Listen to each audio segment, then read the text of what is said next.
Mr. Graves.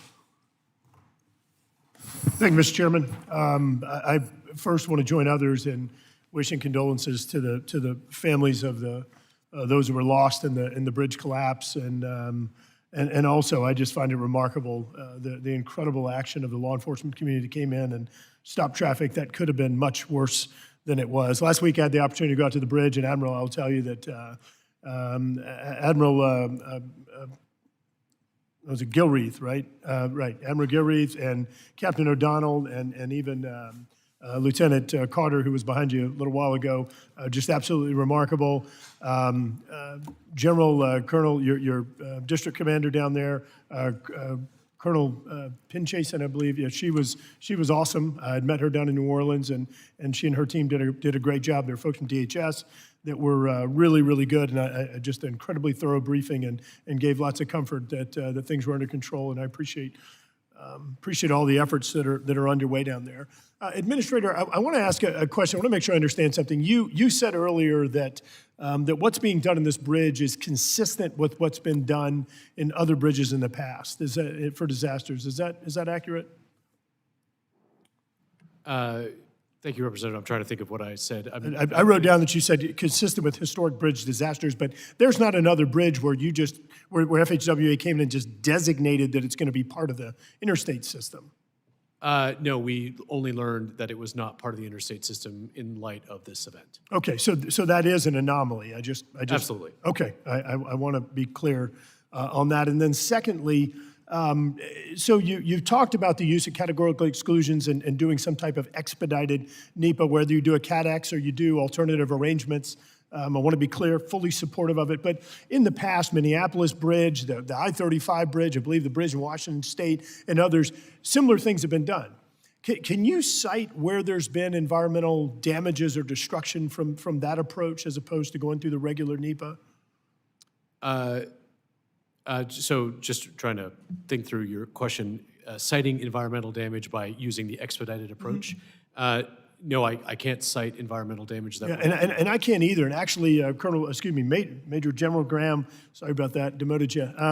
General, you recall after Hurricane Katrina, the levees were built using alternative arrangements. Do you remember any type of environmental damages or destruction that was caused from doing the alternative arrangements? Yeah, I don't think so either. I think it actually worked out really well. And so my message to you on this is that right now, the average road project takes somewhere around 7 years and 3 or 4 months. As you know, the White House has just released new rules on NEPA in line with the attempting to be in line with the Fiscal Responsibility Act, but failing on some things, but that would significantly shorten it. But my message is that this shouldn't be the exception.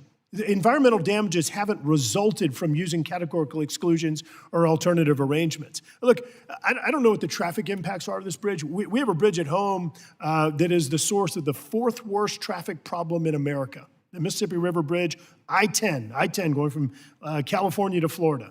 4th worst traffic in America. We have taken 7 years to narrow a new bridge alignment down to 32 alignments. You can't make this stuff up. This is outrageous. We have urgency there as well. Look, I want to be crystal clear. I fully support federal funding up front. Let's get this thing built. Let's get it done as quickly as possible. I fully support categorical exclusion or alternative arrangements. I've been in touch with the governor of Maryland, and I appreciate him reaching out. But this is a major anomaly. We've got a toll. We've got a responsible party. This isn't a natural disaster. And I think that we need to make sure that we're holding the responsible party accountable. We had a similar incident in Louisiana in the mid-'90s, the Brightfield incident came and crashed into the Riverwalk in Louisiana. It was a Japanese-built vessel. It was run by Chinese. It was I think, run by Chinese and flagged in Liberia. Admiral, I want to ask you real quick, can you think of any similar incidents with Jones Act vessels that have occurred like this? Not from deep draft vessels. Certainly, there are a number of towing vessels. Sure, some barges and much more minor incidents. Chairman, how many are you aware of anything? And so, look, one thing I want to point out here, and for the record, she's shaking her head no. One thing I want to point out here, look, Jones Act vessels, U.S. built, U.S. crewed, U.S. flagged. We go through annual inspections. a night and day difference. And I think that's something else we need to take into consideration here. Lastly, Administrator, this bridge, it is not going to be built back exactly like it was. Will it? It's going to be wider. You're going to have shoulders. You're going to have a different pier configuration. You're going to have different tidal influences. You're going to have bumpers. You're going to have dolphins and other things protecting the pier structures. Is that correct?